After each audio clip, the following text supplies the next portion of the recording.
Major Shah शायद नाम बदल सकते हैं, अलग अलग संगठनों के नाम सामने आ सकते हैं, लेकिन नहीं बदल रही है पाकिस्तान की तस्वीर या ये कहिए तकदीर। आपने बिल्कुल सही फरमाया रत्ना जी, और मैं अपने दोस्त संजीव श्रीवास्तव साहब की बात से बिल्कुल सहमत हूँ। देखिए, जो दूसरों के लिए गड्ढा खोदता है ये सोच के कि दूसरे आदमी गिरेंगे, वो खुद उस गड्ढे में गिर जाता है। बस जिस तरीके से पाकिस्तान ने जहरीले सांप पाल रखे हैं कि भाई कि सांप अपने पड़ोसी को धसेंगे, वही सांप घूम फिर के उनको धसेंगे, उनसे बहुत भारी पड़ेगा, और यही भारी पड़ा है पाकिस्तान के लिए। अभी तो पाकिस्तान अपने दुख से दुखी नहीं है। इतने इकोनॉमी गिर रही है, उग्रवाद से जूझ रहे हैं, सिविल वॉर को मिलिट्री उठा के ले जाती है, उनके पूर्व प्रधानमंत्री को कॉलर से घसीट के ले जाते हैं कोर्ट रूम में से, सबके सामने, सही बड़ी पब्लिक में। फिर भी वो दुखी नहीं है अपने दुख से, वो दुखी है अपने पड़ोसी के सुख से। वो शेर को बेच रहे हैं चीन को गधे के माफिक। ये मजाहिया बन गया है, लोग मजाक समझते हैं, लेकिन असल में ये है, ये फैक्ट है। इन्होंने शेर बेचे हैं गधों के माफिक। तो मतलब ये लोग कभी सुधरेंगे नहीं। वो कहते हैं ना, कुत्ते की दुम कभी सीधी होती नहीं, आप कुछ भी कर लीजिए। तो इनमें कुछ बीमारी है, इनमें वो बीमारी है जो नासुर है। ये घाव कभी नहीं भरेगा, ये वो वाला घाव है। तो ये पाकिस्तान जो है, इनको ही महंगा पड़ा उग्रवाद। इन्हीं के ही मिनिस्टर ने भरी सभा में, बड़ी पार्लियामेंट में खड़े होकर बोला था, क्या जरूरत थी हमको मुजाहिद पैदा करने की, आज की तारीख में वही मुजाहिद हमारे पे भारी पड़ गए हैं। ये पाकिस्तान के मिनिस्टर ने बोला है।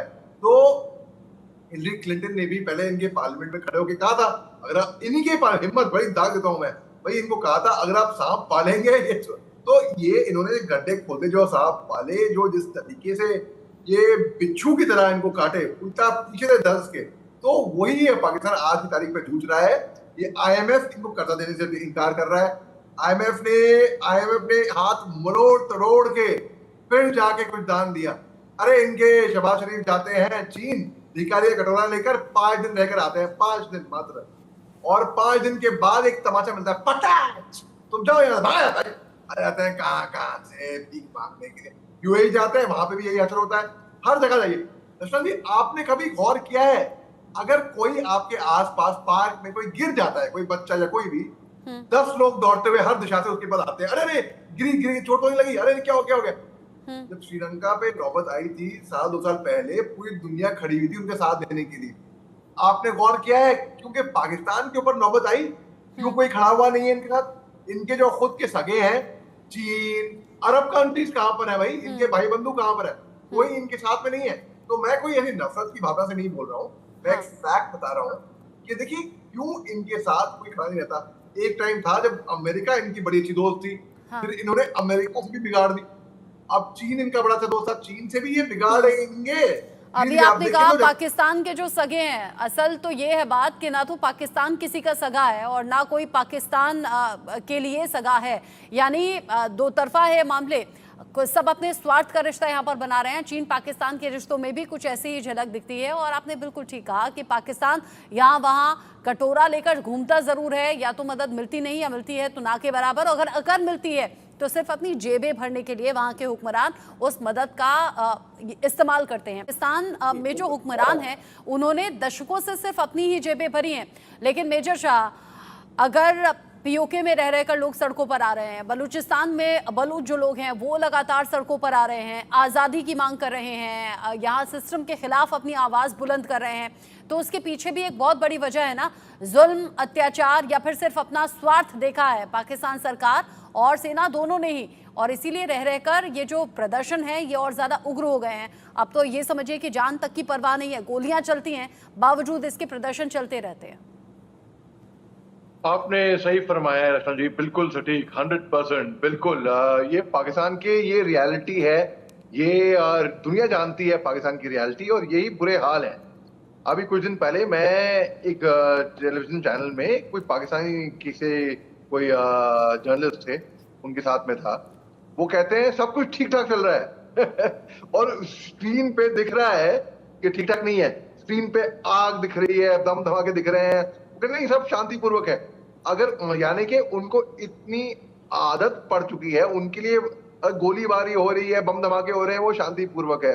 वो लेवल ऑफ ग्रेविटी उनके लिए, अगर बहुत जोर से धमाके हो गए और बहुत लोग चले गए, तब उनके लिए हाँ कुछ हुआ है शायद। तो ऐसा पाकिस्तान के हालात हो गए हैं और बहुत ही बुरा लगता है देखिए कि क्या हालात से गुजर रहा है पाकिस्तान। जब इनके यहाँ पे बाढ़ आई थी तो हमारे प्रधानमंत्री साहब ने केवल ट्वीट किया था, नरेंद्र मोदी साहब ने, कि हमें दुख है इस बात का, और कोई सपोर्ट ऐसा ऑफर नहीं किया था। शहबाज शरीफ से फट से ट्विटर पे गए, जैसे कि ट्विटर पे ही बैठे थे वो, जैसे कि वो हमारे प्रधानमंत्री का ही वो ट्वीट का इंतजार कर रहे थे, और बोला हमें कोई जरूरत नहीं है, हमें कोई मदद नहीं चाहिए हिंदुस्तान से। अरे दे कौन रहा था मदद? हमने कोई एक इंसानियत के तौर पे पूछा बस केवल। तो पाकिस्तान जो है अपनी खुद जिम्मेदार है अपने एक्शंस के लिए। जो आज की तारीख में जो स्थिति है ना पाकिस्तान की, ये खुद जिम्मेदार है। इनकी मिलिट्री ने खूब दखलंदाजी दी और इनकी सरकार ने बिल्कुल सरेंडर कर दिया मिलिट्री के आगे कि भाई आप हमारे आका हो, आप बताओगे, हमें तो कुछ आता नहीं है, आप बताओगे कि कैसे सरकार चलानी है। अब क्योंकि मिलिट्री आ गई पॉलिटिक्स के अंदर, अब आप देखिए इनके राइट फ्रॉम जनरल जियाउल हक, जनरल मिस्टर जुल्फिकर वाली भुट्टो को प्रेसिडेंट इनके कौन लेकर आया था? मिलिट्री लेकर आई थी। नवाज शरीफ जब 1983 में पंजाब के फाइनेंस मिनिस्टर थे, इनको कौन लेकर आया? इनको भी पाकिस्तान की मिलिट्री लेकर आई। पाकिस्तान की मिलिट्री, जो कि एक तरीके से मैं उग्रवादी से कम नहीं मानता हूं पाकिस्तान की मिलिट्री को, क्योंकि 99 में साबित हो गया था कि इन्होंने घुसपैठी की थी चोरों छुपों की तरह।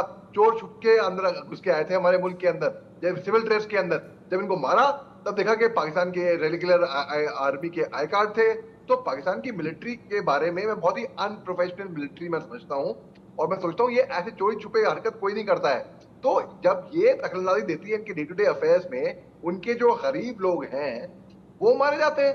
जुल्फिकर अली भुट्टो ने कहा था ना कि अगर हम पाकिस्तानी घास खा लेंगे लेकिन एटम बम जरूर बनाएंगे।